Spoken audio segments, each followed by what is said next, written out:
to. It was announced, and he was armed. He was with a gang of his personal inner circle bodyguards to protect him till the last second, till the last fraction of the second. But however, Osama bin Laden was killed and announced in public with still photographs. Right. Now, but however, we see some double standard. Well, let's talk about the first jubilation, euphoria, and so on. America, we have to understand, the United States of America, they suffered a huge shock. 9/11, September 11th, 2001. You never expected that. And it's a monumental tragedy. It's an act of terrorism. And there's a lot of emotion involved. A lot of people died. A lot of people lost their friends and loved ones. So when for the next 10 years they say this man is the man responsible for this tragedy, and he gets when it's announced that he is no longer on the face of the earth, there's relief, and it's natural for human beings to express relief. We did that too, but we didn't conflate LTT and Tamil. We were celebrating the death of Prabhakaran and the LTT leadership and wiping out of the LTT leadership.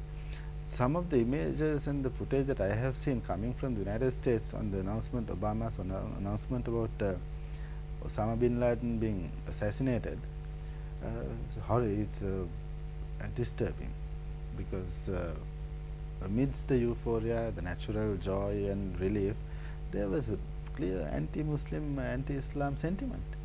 That has nothing to do. Osama bin Laden is not Islam. He is not representing Islam. That is one big difference I saw, and also they complain that we have been triumphalistic. To coin the word triumphalism.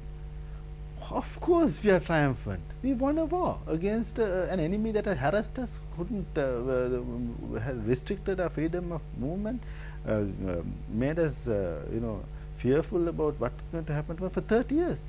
We destroyed that. We had nothing to do with the Tamil community. So we were triumphant. We expressed that, and then they said, "This triumphalism is very bad. This is worse.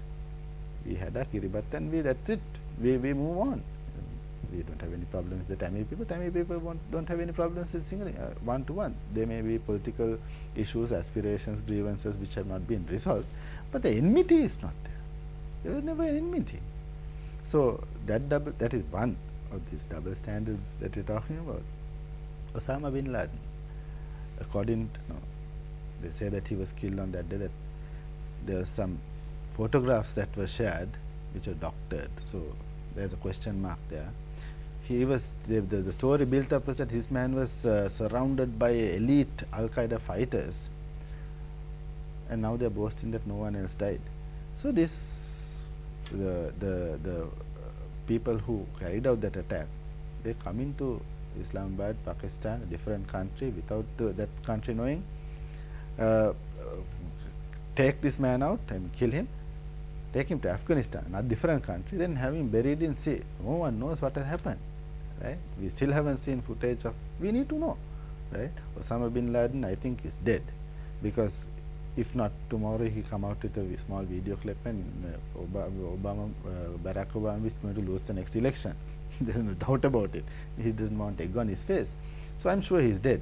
But when he died, did he die on that day? I'm not sure. I'm not sure. I don't think anyone is sure. Osama bin Laden has not had any communication with any friend for the last 7 years. So that's a different issue altogether. So what I'm trying to say is the contrast, what you say, the double standards. So we go, the US forces go and take the Al-Qaeda leader out, take him out of the equation. Sri Lanka forces not only take out the leader of the LTT, but the entire political leadership. They dismantle completely the military apparatus of the LTT, right? And we are found faulted. Here, one leader, his impact on the movement right now is a question mark, comes with a question mark, and the celebrations are, I mean, it's almost as though they have destroyed Al-Qaeda overnight, which is not true. Well, we are not in a fix, but people try to fix us in various kinds of ways and means. But I think the Darusman report has brought a different era in Sri Lanka, where the whole nation has wholesale rejected this document, has expressed its concern, and every rightful Sri Lankan is concerned and is very vigilant than ever before. Let us take the second break. I'll be right back.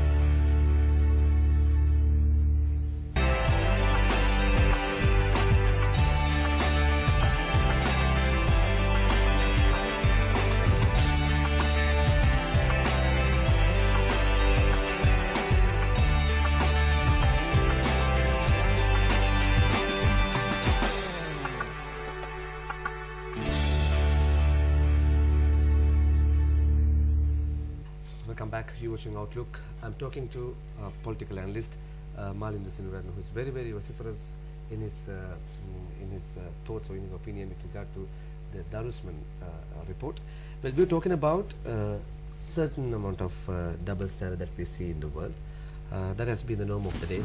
Like you said, since we are not very powerful, we have to live in this world, in this double standard, ambiguous world. People describe the killing of Osama bin Laden in various ways. What is the impact of the killing of Osama bin Laden on the war on terror? First of all, I'm not vociferous, I'm very sober, right? But Barack Obama said that killing of Osama bin Laden, the world is a bit safer now. Right? Now, on the 1st of May, the President of the United States said all major military operations have been concluded. This is 1st of May 2003, George W. Bush, with respect to Iraq, 6 weeks after they launched the war. 8 years later, there is still sectarian strife. It's almost a civil war. IDP issues have not been sorted out. That country is a mess, and they have yet to find one single weapon of mass destruction. So when Osama bin Laden is killed, maybe not on that particular day, maybe before, but anyway, he is no longer in part of the story. That does not mean that the war on terror has we have gone forward. I mean, it's closer to ending, right? Just 3 days before that, NATO planes and airstrike killed 3 children under the age of 12. Gaddafi's grandchildren. No, not a word of remorse from these people who talk about it as though they are they are doing all this for the good of mankind, the humankind, and with all warm feelings of love and brotherhood and so on. So we don't know who the real terrorists are. We don't know whose terrorist is whose friend, and so on. Today your terrorist friend, tomorrow you're his enemy. That has been the kind of pattern that we have seen in this war on terror. What is most important is, in the global war on terror, we have done our part as a nation. The LTT was not a threat only to Sri Lanka. It was a threat to India. It was a threat to in terms of its operations with other terrorist organizations, gun running, all these other things. It was a global phenomenon. We did our part. We took that cancer out of the system, right? Now, are we being applauded for that? Are we being applauded? I think a lot of